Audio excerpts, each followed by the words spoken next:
watch Netflix? Every day.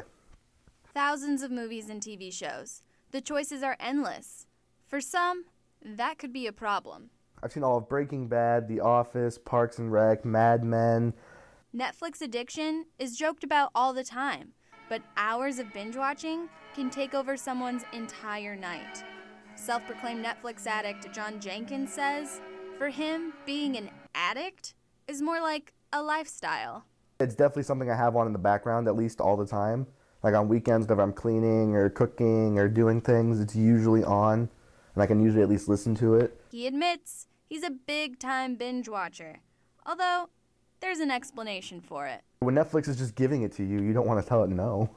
So with normal TV, when your hour's over, it's like, well, that's it for a week. But with Netflix, it's right there ready for you. And most episodes of most shows sort of end on cliffhangers, so you want to see what's going on next. You want to follow it, and since you have the next episode, you figure, why not? You hear so many talk about binge watching, but when does it start to become an actual problem?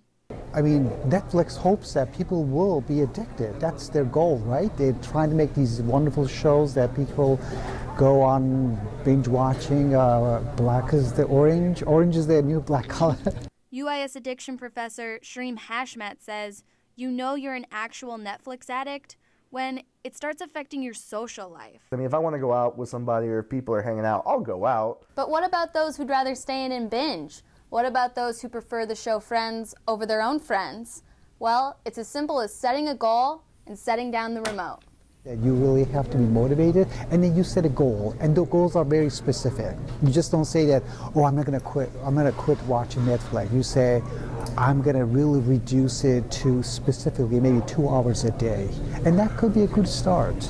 I'm not like sitting at work jonesing for Netflix. I think about it, absolutely, but I wouldn't necessarily say it's a chemical thing where if I don't get it, I'm going to die.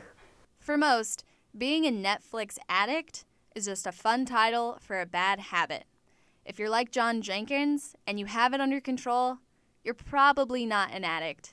In Springfield, I'm Grace Gollon reporting.